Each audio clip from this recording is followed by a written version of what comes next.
আসসালামু আলাইকুম ওয়া রাহমাতুল্লাহি ওয়া বারাকাতুহু। আমি খন্দকার ইয়াসিন ইসলাম নিবিড় পড়াশোনা করছি Anwar Khan modern medical college Dhanmondi third ইয়ারে। আজকে যে বিষয়টা নিয়ে কথা বলবো সেটা হচ্ছে রিটেন এক্সামে ভালো করার উপায় কি? রিটেন এক্সামে ভালো করতে গেলে তোমাদের যে ৩টা টিপস আমি শেয়ার করব, এই ৩টা টিপস যদি তোমরা মেনে চলতে পারো তাহলে আশা করা যায় রিটেন এক্সামে তোমরা খুব ভালো একটা নাম্বার পাবে। টিপস নাম্বার 1, রিটেন এক্সামে ভালো করতে গেলে তোমাদেরকে মেডিকেল কোয়েশ্চেন ব্যাংকটা ফলো করতে হবে। এই মেডিকেল কোয়েশ্চেন ব্যাংকে যে কোয়েশ্চেনের পাশে 3 স্টার মার্ক করা আছে সেটা তোমরা আগে করে ফেলবে, তারপরে 2 স্টার, তারপর 1 star.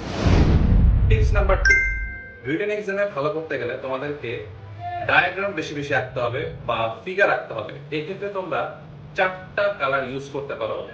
Red for artery, blue for vein, yellow for nerve and green for lymph. বিশেষ করে অ্যানাটমি পরীক্ষার ক্ষেত্রে কোয়েশ্চেনে যদি ফিগার নাও বলা থাকে তাও তোমরা চেষ্টা করবে ছোট্ট করে একটা ফিগার এঁকে দেয়। এক্ষেত্রে তোমরা খুব ভালো একটা নাম্বার আয়ত্ত করতে পারবে।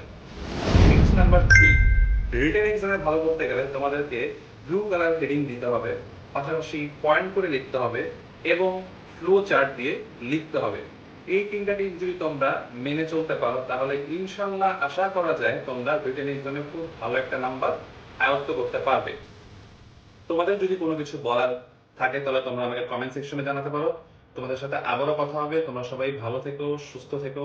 আসসালামু আলাইকুম ওয়া রাহমাতুল্লাহি ওয়া বারাকাতুহু।